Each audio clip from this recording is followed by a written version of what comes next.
Hello cross stitch creatives, my name is Melinda Irvine. I'm Australian. I live most of the year in the Philippines and I'm a writer and I'm a textile artist, a sewer, and I'm really passionate about cross stitch. Started cross stitching about more than 30 years ago actually. It was in the mid-90s when I first started cross stitching and I'm still just as passionate about it. This is the new year, it's 2025 January, and I thought I would kick off the year with a new YouTube channel. So I'm going to introduce myself by stitching up a new little pattern. Tomorrow my son's got a school sports carnival, like an athletics carnival that's going on in the city, and he's representing his school, and it's going to be fairly boring in between his races. So I'm going to prepare a little cross stitch kit to take with me to the event. So what am I going to stitch? I'll just show you here on my computer if I can get it open. There it is.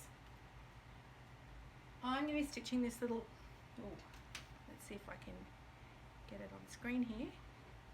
There it is. I'm going to be stitching this little Orange Marilyn, which is a replica of this beautiful screen print that Andy Warhol did back in 1966, I think it was. He did a series. Now I've already stitched 3 already in this series that I designed. So turquoise Marilyn, mustard Marilyn, and grey Marilyn. And they're about 50 by 50 stitches. So there's about 2,600 stitches in each one. There's about 50 colours.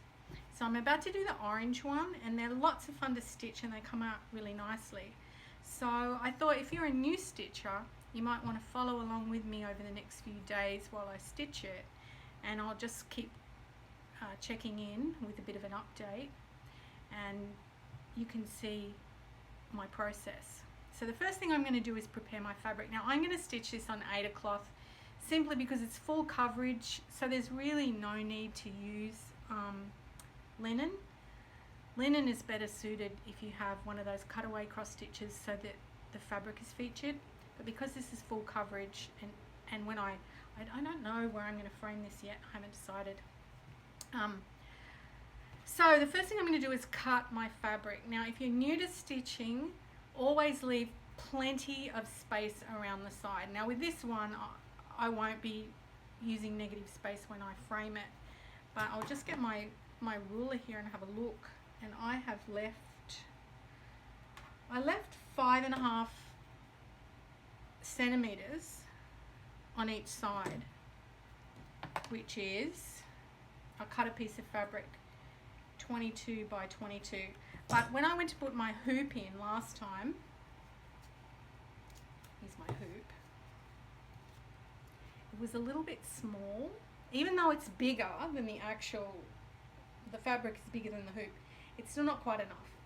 So when I cut it this time, I'm going to make it 9 inches by 9 inches. The next thing I'm going to do is this time I'm going to actually overlock the edges. You can see here how much they're fraying. Now I don't know if you can see that, but I actually used a set of pinking shears, or you might know them as zigzag scissors, and that does work, but it still frays. And one of the problems is it's not that necessarily that you're losing your fabric or it's annoying.